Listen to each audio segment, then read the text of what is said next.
Bonjour, je m'appelle Eva, j'ai 18 ans. J'ai grandi dans une famille chrétienne.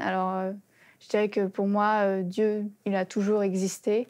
Mais c'est vrai que à travers, beaucoup d'expériences, on va dire, j'ai appris à comprendre qui il était vraiment et surtout, ce que Jésus avait fait pour moi et pourquoi j'étais là, en fait. Donc je dirais que pendant mon enfance, oui, Dieu, enfin, en fait, je parlais jamais à Dieu, je parlais toujours à Jésus. Jésus, s'il te plaît, aide-moi. Jésus, je t'aime. Enfin voilà, je veux dire, j'aimais Jésus et puis du coup, je voulais vivre pour lui. Mais c'est vrai que je comprenais pas vraiment ce qu'il avait fait et c'est vrai que la première expérience que j'ai eue avec lui, c'était avant un contrôle, où, je suis beaucoup plus scientifique que littéraire. Du coup, ça allait être un contrôle de littérature et j'avais peur, je stressais. Et je me souviens, du coup, j'étais, dans ma chambre, c'était en cinquième et j'ai commencé à prier. J'ai prié: «S'il te plaît, aide-moi». Enfin, je priais, je remettais vraiment cette situation à Dieu parce que j'avais de l'angoisse et tout d'un coup, en fait, la présence de Dieu, enfin, en fait, je me suis sentie tellement bien comme jamais auparavant. J'allais vraiment super, super, super bien. C'était incroyable. Je veux dire, en fait, je sais pas, même quand on est en bonne santé, en fait, je trouve que on sent qu'on est dans un corps et tout. Et là, c'était comme si mon esprit, en fait, était sorti de mon corps un peu. Et pourtant, je voyais encore autour de moi, j'étais totalement consciente et tout. Mais c'est vrai que j'avais vraiment une paix énorme. Et donc, c'est vrai que là, j'ai compris que la prière avait quand même une puissance et que Dieu était présent et qu'il écoutait et qu'il pouvait répondre en nous donnant sa paix comme ça. Donc, c'était vraiment la première expérience que j'ai eue avec Dieu. Et non, franchement, du coup, après, je comprenais pas le lendemain, je stressais pas. Et du coup, je me suis dit: «Non, il y a quand même un problème, donc c'est bien d'avoir la paix», mais la paix au point de pas du tout stresser, c'est un peu bizarre. Mais bon, au final, tout s'est très bien passé. J'ai eu une bonne note et vraiment, ça m'a marquée parce que c'était incroyable de sentir Dieu aussi près comme ça. Et donc voilà, donc après j'ai continué ma vie normalement et tout. Donc bon, j'allais à l'église tous les dimanches matins et tout. Sauf que bon, après en quatrième, au tout début de la quatrième, en fait, mon père, c'était un dimanche matin, il a fait une crise cardiaque et du coup, il est tombé, par terre et donc on a appelé les pompiers et tout. Enfin, c'était un peu bouleversant quand même. Alors, bon, les pompiers sont venus, bon, ils l'ont emmené à l'hôpital et tout, ils ont fait le maximum et puis bon, au final, il s'est retrouvé dans un coma avec plein de machines qui essayaient de le réanimer. Donc il était dans le service de réanimation, à l'hôpital. Alors c'est vrai que, en fait, c'est on comprend pas ce qui se passe, quand ça nous tombe dessus comme ça. Parce que d'un coup, enfin, avant, il était là et après, il était plus là. Et tu te dis, c'est vraiment que notre vie, en fait, elle tient vraiment à pas grand-chose. On souffle et puis après, l'instant d'après, enfin, je veux dire, son corps était encore là, on a pu le voir à l'hôpital, mais enfin, il réagissait plus. Enfin, oui, il pouvait, enfin, oui, on ne sait pas s'il nous entendait ou pas quand on lui parlait et tout. Mais bon, j'ai quand même,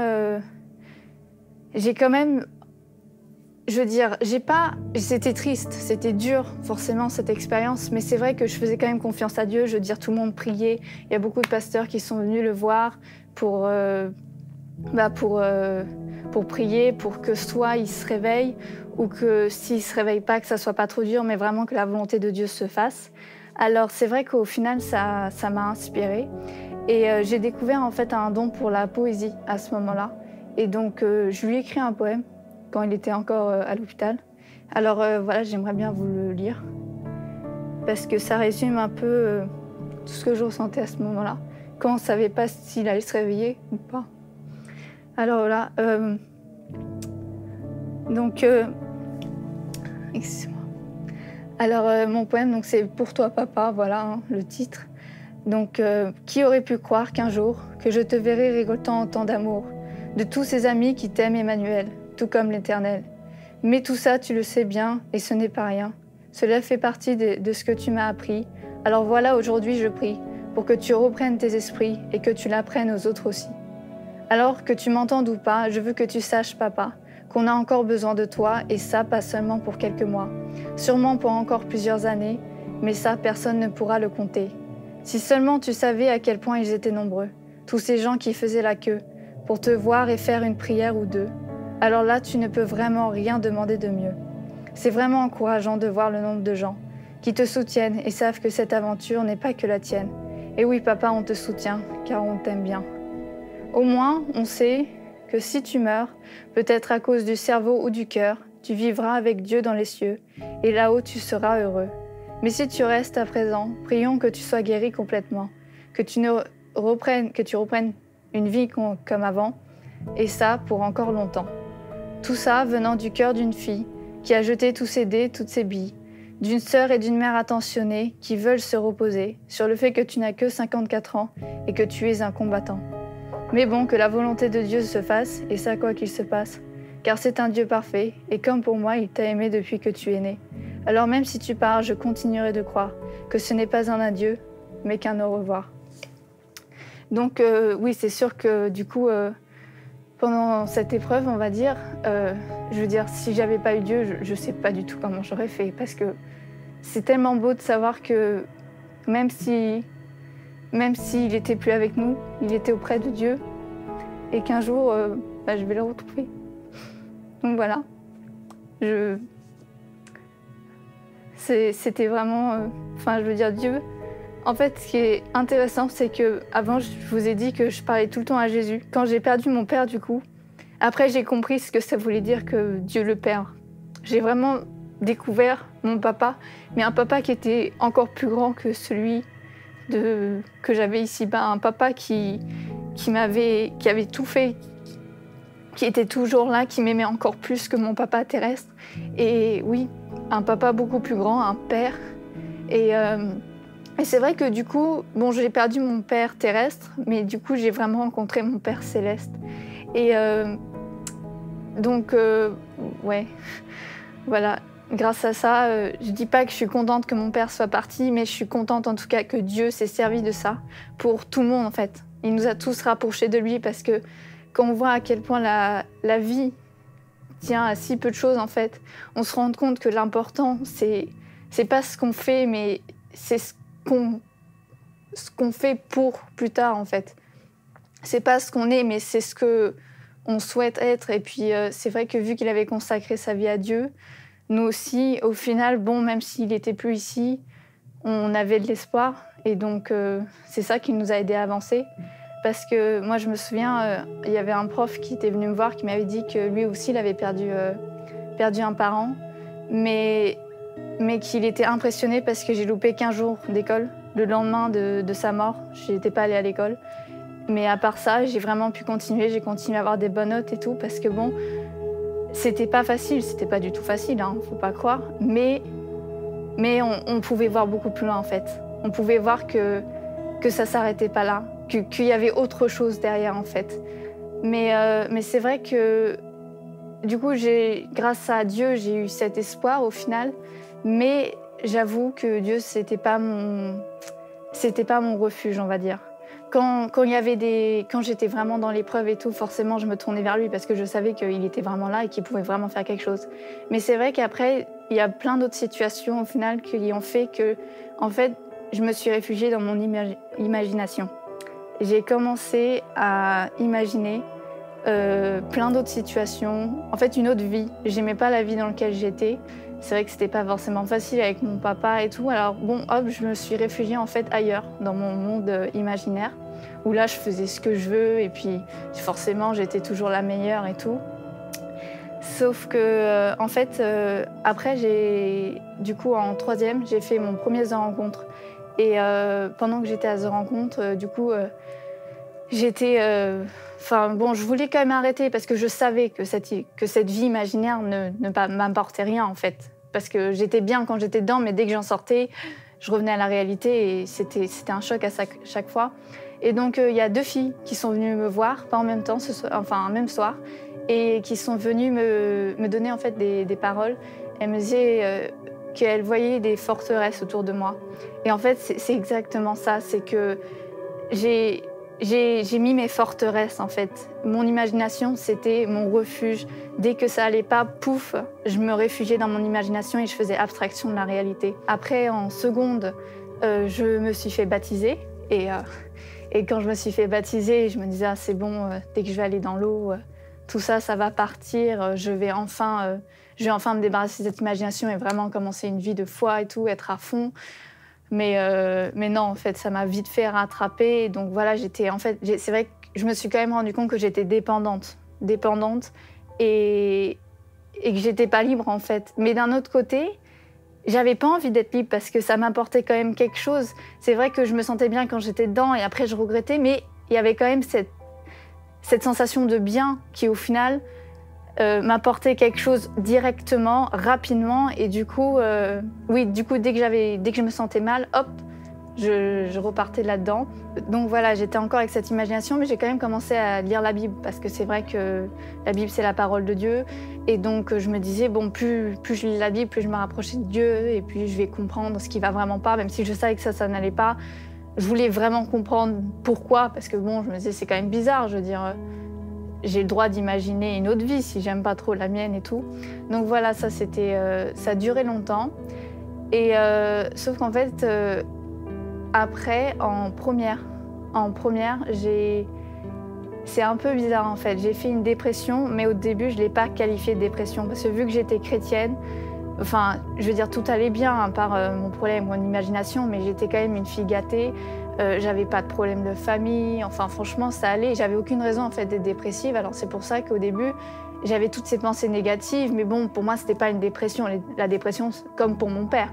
Pour mon père, quand il est mort, je pensais que c'était que dans les livres que les gens mouraient, et qu'ils devenaient orphelins. Donc pareil pour la dépression, je pensais que c'était les autres qui avaient des raisons d'être dépressifs.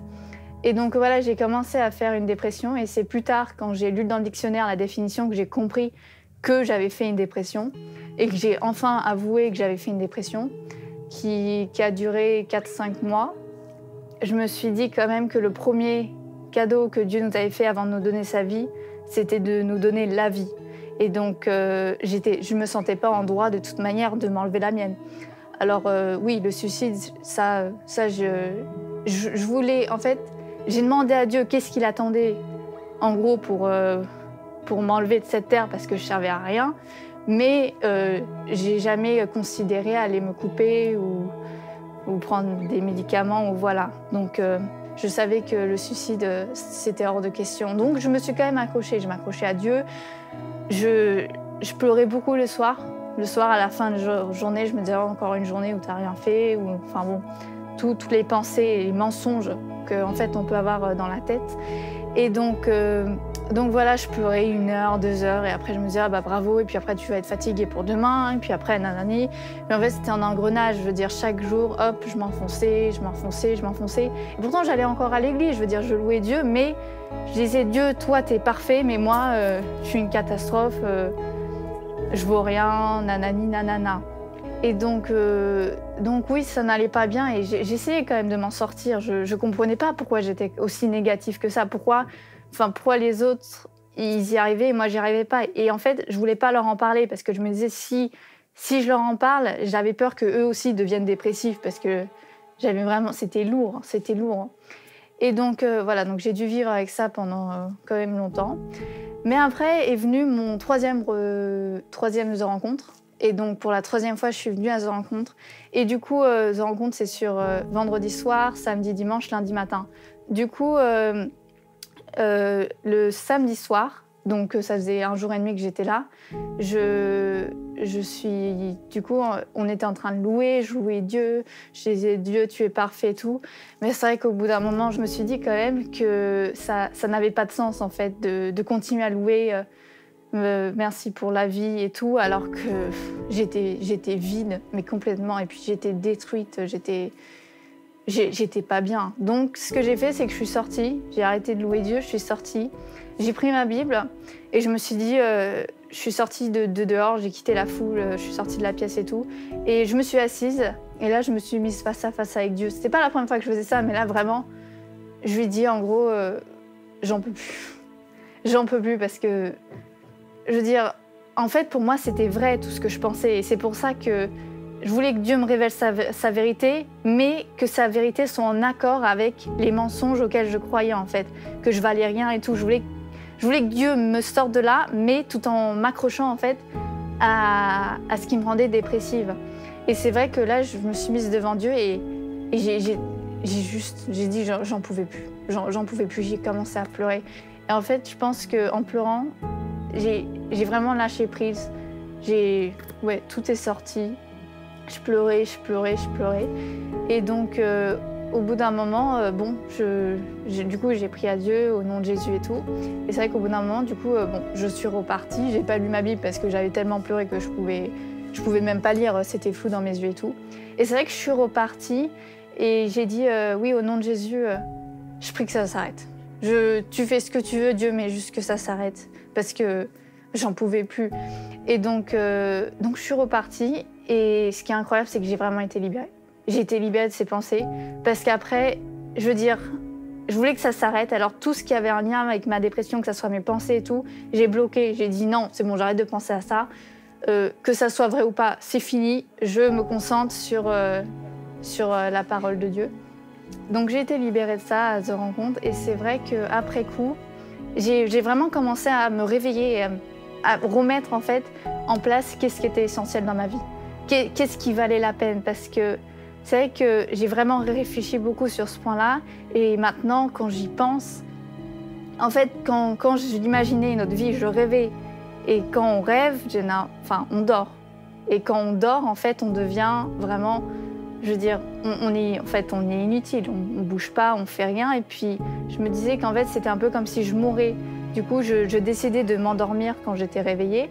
Et puis du coup, je devenais inefficace, je ne faisais rien parce que j'étais en train de dormir, j'étais pas en contact avec Dieu, j'étais pas réveillée, je cherchais pas de la vie en fait. Et donc c'est vrai que ça me coupait de la vie et du coup, vu que Jésus c'est le chemin, la vérité et la vie, ça me coupait de Dieu. Donc c'est vrai que la dépression, je remercie le Seigneur en fait, c'était pas marrant, mais je le remercie de m'avoir fait passer par là pour vraiment définitivement me couper de ça. J'avais tellement été dans ce système de rêver à chaque fois que ça n'allait pas qu'au final, je veux dire, je savais que ça pouvait marcher. Donc, il y avait toujours un risque. Alors, c'est vrai qu'il a fallu vraiment couper radicalement parce que, je veux dire, si tu sais que quelque chose ne marche pas et qu'en coupant, ça va marcher, même si après, tu as envie de regarder un film, de réécouter de la musique, il faut se dire non, voir vraiment ce qui est important en fait. Et ce qui était important, c'est que je reste libre en fait, que je ne redevienne pas esclave de ça. Donc voilà, j'ai décidé vraiment de couper et je continue. Et je prie vraiment que Dieu puisse m'aider à persévérer parce que c'est vrai que l'ennemi veut toujours nous ramener, nous refaire tomber et nous dire « Oh mais arrête ». Ça, c'est un petit truc, un compromis. Et puis voilà, et puis au final, tu dis « Ah oui, c'est vrai ». Et puis après, tu retombes dedans et après, t'es encore désespéré parce que t'es encore tombé. Mais bon, c'est vrai que c'est ton choix. C'est ton choix, donc il faut vraiment se faire violence et dire non, en fait, à ce qu'on sait qui n'est pas en accord et qui ne nous rapproche pas de Dieu, en fait. Après cette dépression, en fait, j'ai vraiment cherché le Saint-Esprit parce que pendant toute cette dépression, en fait, c'est le diable qui me murmurait des trucs et je disais à Dieu, chut, c'est vrai ce que tu dis, mais c'est pas entièrement vrai. Et j'ai écouté parce que pour moi, l'ennemi avait des preuves, les preuves, mes ratures passées, il avait des preuves. Alors du coup, je me basais plus sur ça. Et sauf qu'en fait, du coup, après ma dépression, là, je me suis dit, du coup, j'étais encore à The Rencontre et directement, j'ai dit, Dieu, je veux plus entendre l'ennemi, je veux t'entendre toi. Donc j'ai vraiment prié pour que l'Esprit me parle et tout. Et c'est incroyable parce qu'en 2 jours, il m'a guidée 2 fois vers 2 personnes. Et les 2 fois, la première fois, c'était une fille, je suis venue la voir. Bon, il m'a fallu du temps. Je savais que Dieu m'avait parlé, mais je suis quand même allée aux toilettes avant pour vraiment mettre les choses au clair, lui dire écoute, moi j'y vais, mais c'est toi qui fais, faut pas trop en demander. Du coup, je suis allée voir cette fille, j'ai prié pour elle. Elle m'a dit que c'était pas la première fois que quelqu'un venait la voir et lui dire que Dieu voulait que Dieu voulait que quelqu'un prie pour elle. Donc ça, vraiment, ça m'a vraiment fait quelque chose. Et du coup, j'ai prié et tout. Et puis après, la deuxième fois, c'était le lendemain. C'était un petit truc. Mais pareil, Dieu m'a dit, parle à cette personne devant toi. Et je lui parle et je découvre qu'il allait manger tout seul. Alors au final, on a mangé tous les deux. Et c'est vrai que, je veux dire, quand tu entends la voix de l'esprit et que tu le suis, c'est vraiment ce qu'il y a de plus incroyable. Et c'est pour ça que je le dis aujourd'hui, alors qu'il y a eu plein d'autres trucs. Mais ça, c'est le plus important. Donc voilà, alors pour conclure, j'aimerais bien vous partager un verset que je viens de lire tout à l'heure. Enfin, pas un verset, un chapitre, voilà, dans la Bible que je viens de lire tout à l'heure. C'est Hébreux 12, 7.